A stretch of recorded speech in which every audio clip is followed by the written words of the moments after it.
Got it. So how's your morning going so far? Good. Excellent, excellent. And yours? Fantastic. Thank you. Where's the best place for us to start?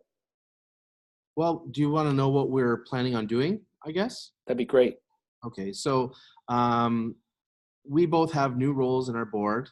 I'm the experiential learning lead, and Rosanna is. I'm the pathways teacher for grade 7 and 8. Okay, great. And so we're working together with our grade 8 students in sort of doing some career research, and we were very intrigued by the challenge method. We think it's a great way of looking at careers. We're starting to think that way as well, which is quite interesting. And I know when I meet with other people, I start to mention the challenges that they may have as well as a different way of figuring out what they do in their careers. So we're meeting with the grade 8s, and we're looking at doing it. Our board has around 10 local, so within our city limits, grade 8 classrooms. And so we'll be doing individual classroom visits in the challenge method. And then our hope is to bring all the grade 8s together at a local high school and potentially link up with mentors within the community. So people they'd like to meet with. And so that's sort of how we're headed with it. Great. And am I right in assuming that in your roles, you've got flexibility, right? Because you're not tied to one classroom. So people are expecting you to move around and provide help where it's needed. correct. Yep. Okay, great. How do you like that type of role? It's different. Yeah, I admit it's different than just being in one classroom. you're right. Right. We have tons of freedom, Mm-hmm. but at the same time, that could be a detriment as well because you're trying to, you don't have many guideposts. So we're learning as we go. Great. I get that. Well, I'm glad the challenge method resonates. Can you tell me about where you're trying to bring the students or the teachers that you're working with? I guess to get a better sense of what they'd like to do in their future. We're in a lot of the reading and research that we do. We're realizing that it's the global competencies, the soft skills that are very important for the future because a lot of them may not know right now what they want to do, but as long as they have those inherent skills or are developing them, then that's a great start. So that's sort of where we're trying to do. We're in a community in the north, and so we have a lot of traditional jobs. Rosanna's been in most grade 7 and 8 classrooms, and she's commenting on how it's the traditional doctor, lawyer, teacher jobs, right? And so there's more out there. Right. Okay. Can I tell you my answer for that question? Because I always, I've been thinking a lot about measurement recently, because people say, oh, the challenge method, it makes sense to me. I want to use it. Now, how do you prove that it works?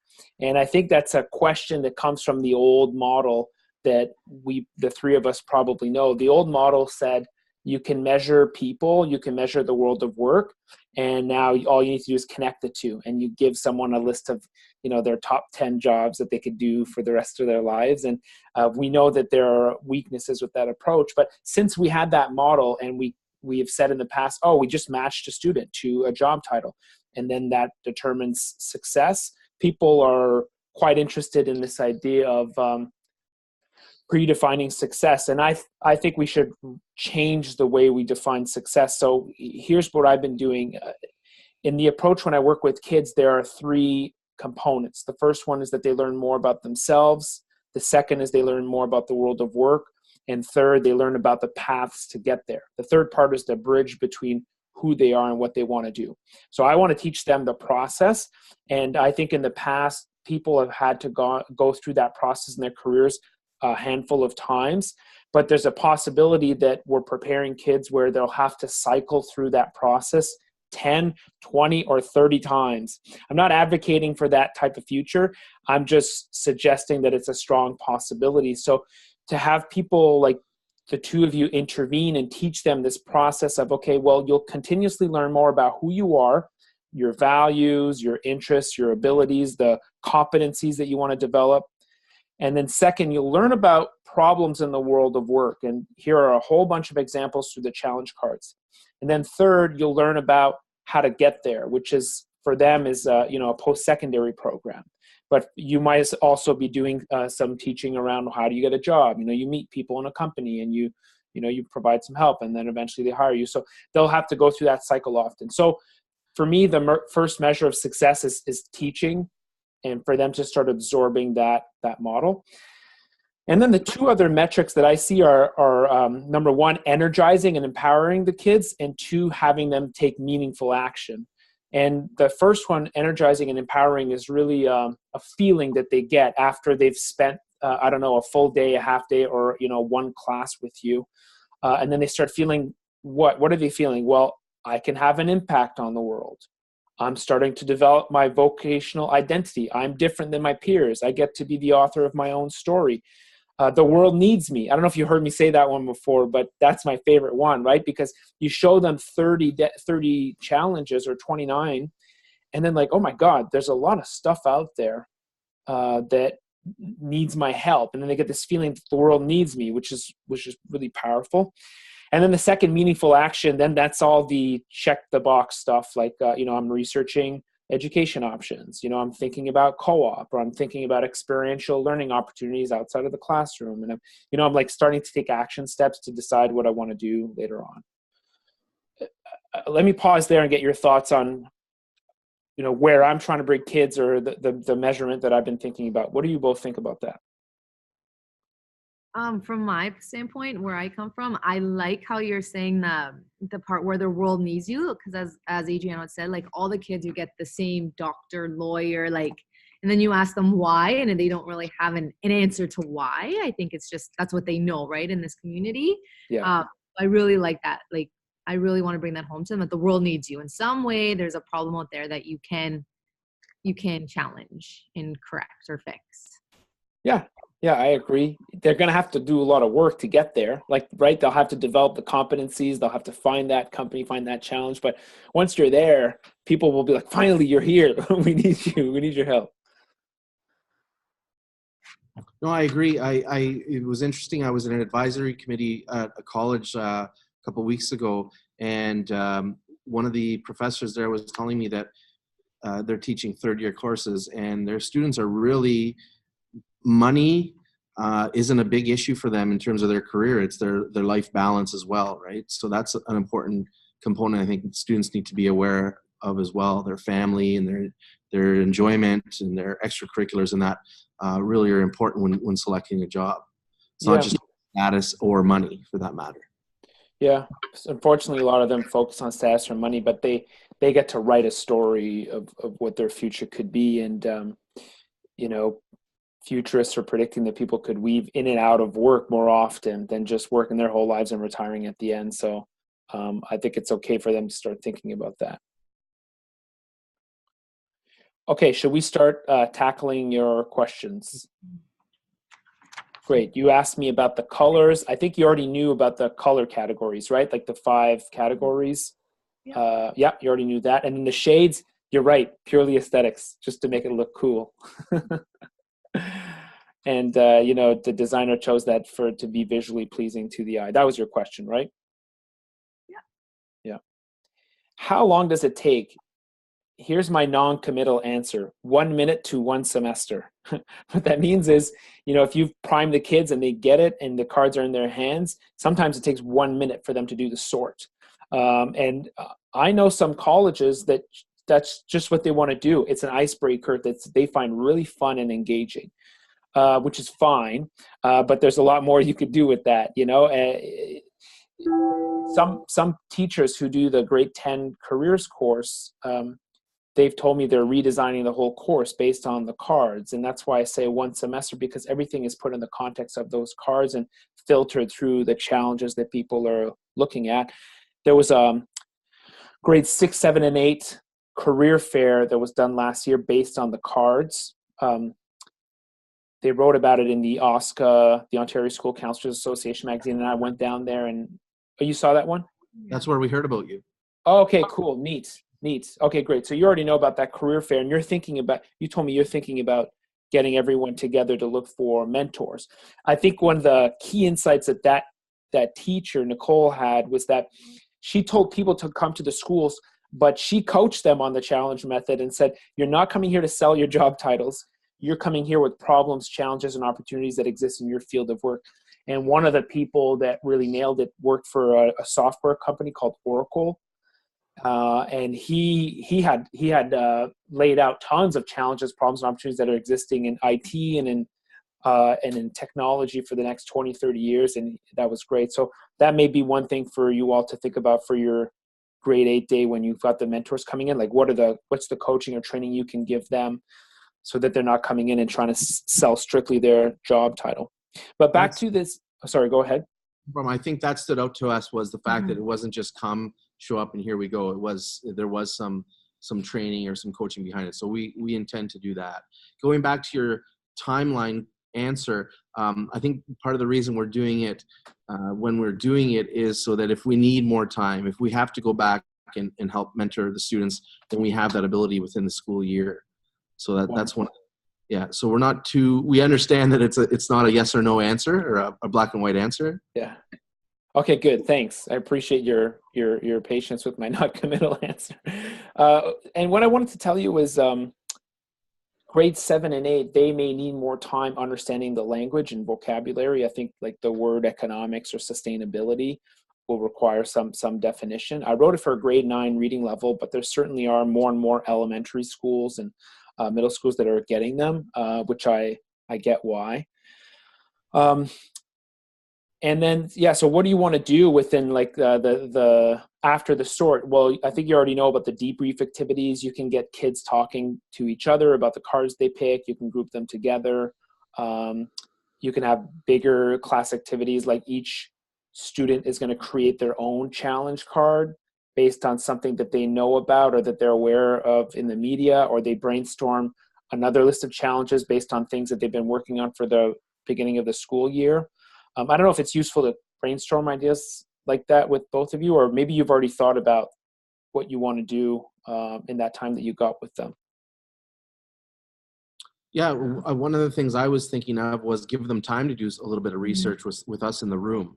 We have ample access to technology to do that, so that was one thing we were potentially considering.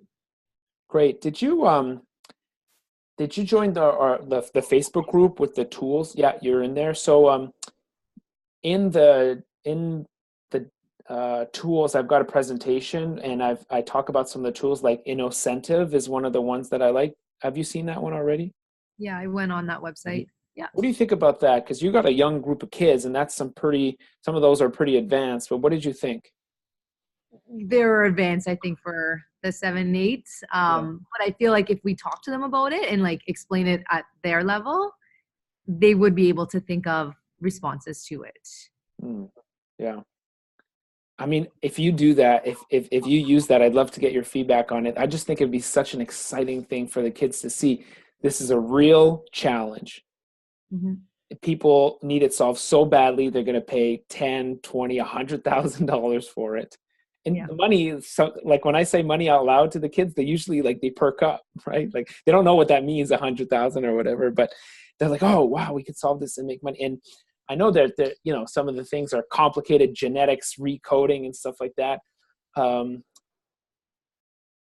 I don't know what they could contribute, but they could certainly learn about like the fundamentals of biology around that challenge. I know you're not going in to teach a science course either. It's the career angle, but I'm just fascinated by how kids would react to that if you were to do something like that. Anyway, so keep me posted.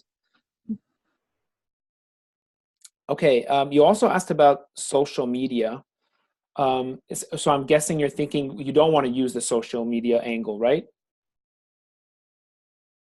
That was true. Well, because some schools don't allow them to bring in their phones, so I'm just wondering with that rule of the schools, right? So yeah, that makes sense. And I've seen different, like some are all in and some are not. Some are like you have to have a LinkedIn account. Some are like no one should create a LinkedIn account. The underlying principle behind social media is it's just a way to teach how to reach out to people. So maybe you could do that through the mentoring exercise.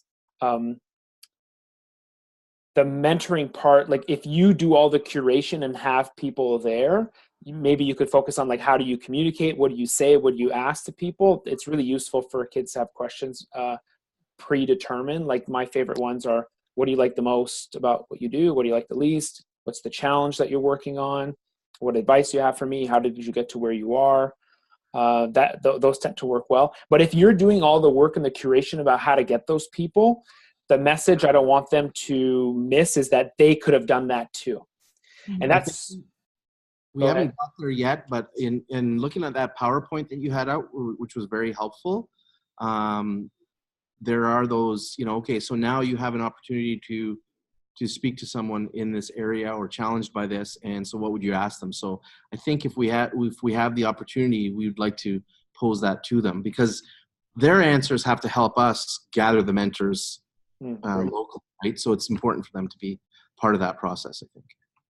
Yeah, and that's some of the things I do with older students is they pick a card, and then I'll help them find companies to work on that challenge. How do I do that? Well, I'll be Googling with the kids keywords that come from the card. Like if they've got the word neuroscience in the card, or if they've got cryptocurrency, something that interests them, I'll just be Googling that. And I was with a group of teachers. I don't know if they'd be your peers, Adriano, but it was the experiential learning teachers for the French Catholic School Board in Ottawa.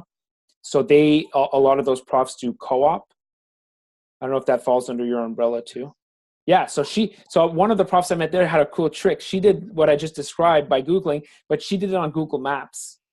So instead of Googling, she did it on Google Maps, and that pulled up companies in the area that were working on that. And I'm like, oh, it's so practical, because she's actually looking for internships that are literally close to the school. Like that's, I don't often think about location barriers, because I'm just thinking, we'll put you anywhere in the world that you can go. But when you're in grade 8 or grade 10 going to your co-op, it needs to be a busable distance. So that's another activity I'm going to add to the list is doing a Google map with those keywords. Then you find companies, and then you find people who are working at those companies, often through LinkedIn or through the website. And that whole research, like obviously you can do that on your own, but showing the kids how to do that, I think is such a useful part in that process. It's like that third step of the bridge between who they are and what they want to do. Them learning that they can find companies, find people, and then reach out to people. You may think logistically it's more simple for you to do it on your own this time, which makes complete sense, even you reaching out to them. But just know that you can actually reverse engineer that, or show them afterwards, well, here's what I did, and here's an exercise you have to do. Now you have to write an email to one of these people for them to, do a Zoom call with us, or to answer our questions by email or something. Is that useful? Absolutely. Okay. So instead of social media, that's the networking alternative I'd propose. Is that what you were looking for in terms of, yeah? Oh, great. Thank you. You're welcome. What if they say none of these interest me? Has that happened already? I'm just kind of foreshadowing, that maybe that smart butt, or that, that kid who's sort of disinterested altogether. And what did you call him? A smart bot? Well, smart ass. You know what I mean? Smart butt. I thought you said smart bot. I'm like, smart preteens, right? Yeah, so yeah. just wondering if that comes up, how we should sort of handle that, or if you've experienced any of that as well. You should kick them out of class. That's what I would do for sure. No, I'm kidding. I was so curious when you asked that, because if it happens, it's okay, but it literally has never happened to me. But if it happens, it's okay. With the forced sort of like, I'm not interested, I'm interested, I'm very interested, it almost forces them to have interest, which I like. It's manipulative, but we're manipulating them and leading them in a good way. I've had a handful of students that only did it in its 2 piles, which maybe they were less interested, and I think that's okay too. For those who don't see themselves on the card, to me, it would be like they're not understanding what's there, or they just may be in a really bad place. And I've worked with a lot of students that are in a bad place. Like those are the parents that find me to do the one-on-one coaching because their kids are in a bad place. What do I mean by that? They're very anxious. They're depressed. There's a lot of barriers. They have no sense of agency with the world, right? Like they're like, who cares about these things if I'm worthless as a person? I know that's a bit serious to say that, but I work with kids that they feel worthless. So when I have my one-on-one programs and I have those 3 steps, I actually do some of that self-discovery before I do the card sort. And depending on how much time you have, you may be interested in doing that as well. The way that I do that is I give them a list of values to choose from. Out of these 30 or 40 values, which ones are important to you? And then they're starting to do some self-definition and like some self-creation of like, oh, I think some things are important, and this is different than my friends. It's very surprising to them that, you know, they're different than their group of friends. And I'll do the same thing with skills. You could use the global competencies if you already know them. I use just another list of 30 or 40 skills, and then they get to pick, I want to use these skills. And then they get a sense of value already coming into the card sort. So I find that prepares them because they already know, well, you know what, I have something to contribute and I matter. And to me, they're going to be more encouraged and more willing to pick a card if they have that feeling coming into it. So if you're concerned that some of the students might not be interested, I would prepare them in that way before they do the card sort. We have an advantage. Rosanna's been in all the classrooms already many times, so okay, there's that rapport already there. So I'm not overly concerned, but just wanted to throw that out. It just popped in my head, so I thought I'd ask. Great. Those are good suggestions. Okay, thanks. I'm glad. And then just to tell you, though, the one-on-one piece I could do with those kids that feel really stuck beforehand. I don't know if you've got the time or how you would do this in a group, but I'm going to ask them about their favorite TV shows. I'm going to ask them about their favorite apps. I'm going to ask them about when they're on YouTube, which channels are they watching, what types of videos, their favorite movies, what are their favorite songs, music, their favorite heroes. All of that stuff has meaning. This is like the narrative approach to career development. The author that I've studied under is Mark Savickas, Savickas, and he has a lot of great, easy questions like that to get people started to think about who they are and what they care about. Not by asking, what's your passion? You know, what do you like? Those are the front door questions. They don't work with these kids that are, feeling bad about themselves. This is kind of like the backdoor approach by going through the TV shows. If ever you want to talk more about that, I'd be glad to tell you more about those techniques too.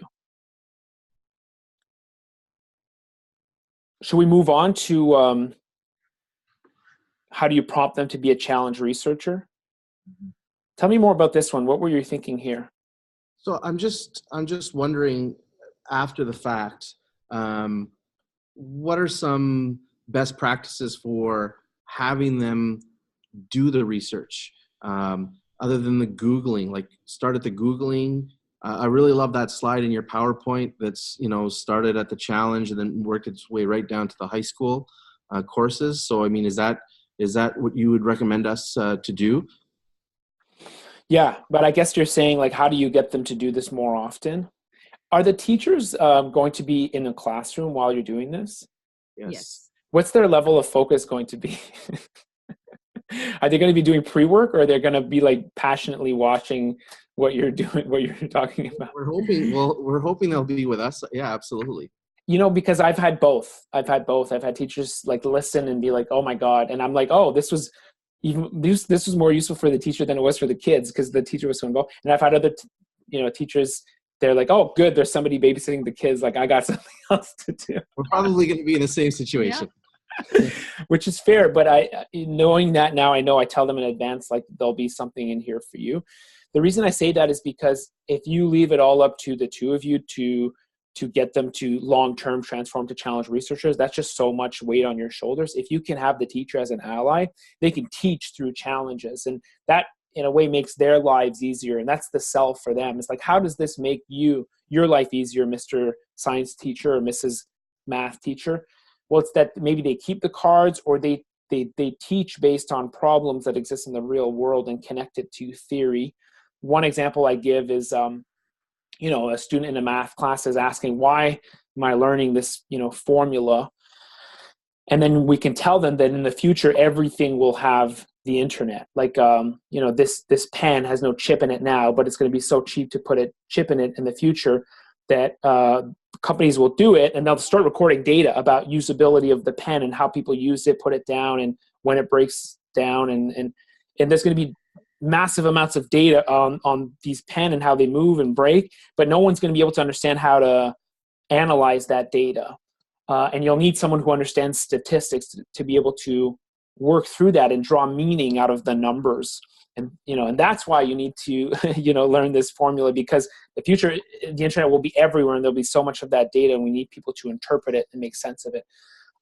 So that's one example, but hopefully teachers could do this continuously so that they're doing career development in the classroom and they're making them challenge researchers, because they're already doing pretty close to that. Like you'll hear great teachers do stuff like that, but if they can use the word career or future, it helps make students make the connection between, I'm practicing being a challenge researcher, learning about a new challenge that exists out there, what's going on, how I can contribute, what I need to learn to be able to contribute to the challenge. So to me, that's the ultimate long-term sustainable approach to making them challenge researchers, is that teachers are teaching around challenges.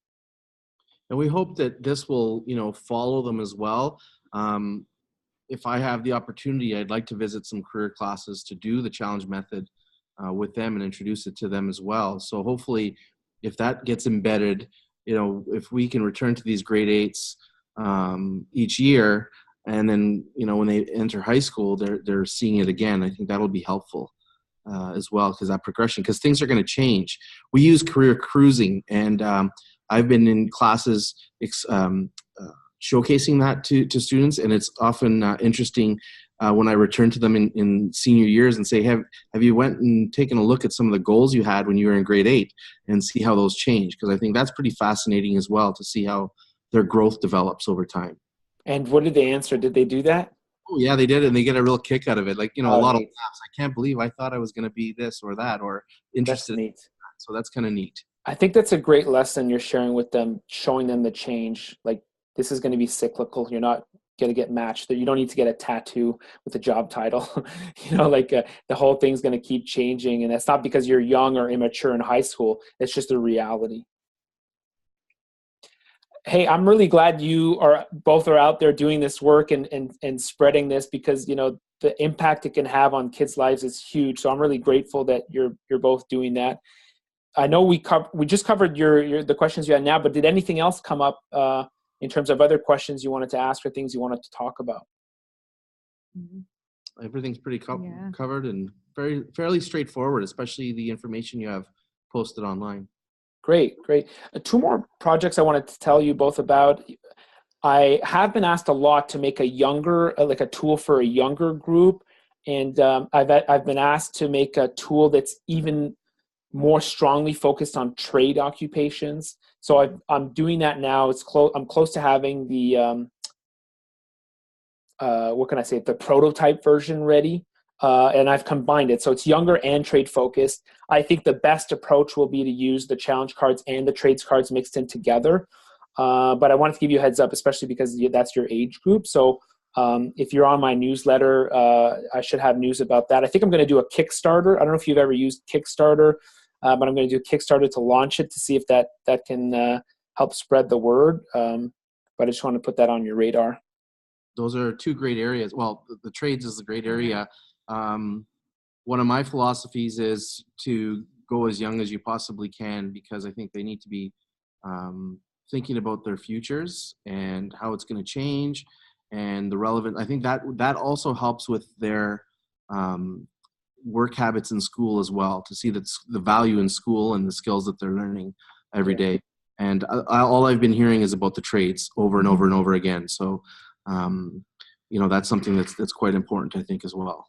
I'm hearing a lot about it too. So let's do something about it.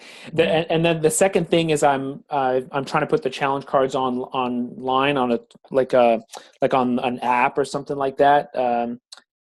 I've been thinking about it for a while, but next year at the beginning of the year, I'm going to start creating something. So again, I'll keep you posted on what happens with that. Great. Thank you. Great. Well, thanks for taking the time. Thank you for taking the time. Thank you. My pleasure. So what's a good follow-up for us? Do you want to send me a note once you guys have been in the classroom? Yeah, what is it? The third week of January is when we sort of wrap up all the classes. So certainly, around that time we can check in and tell you how it went. Perfect. Please send me a note. I'd love to hear. We'd also like you to potentially do a podcast for us as an introduction on the big day when we have them all in. So we could kind of post you on the big screen. I would probably recommend a recording as opposed to something live in case the internet kicks off on us or what have you. But we'd really love you to be sort of our intro or what have you, because we really enjoy these cards. We think they're fascinating.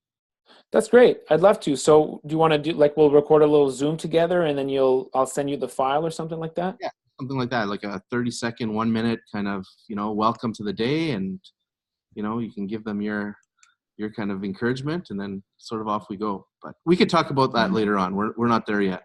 Great. Okay, well, keep me posted. Well, all right. So have a great rest of your day and the rest of your week. You as well. Too. Thank Happy you. holidays. All right. Happy holidays. Take care. Bye. Bye.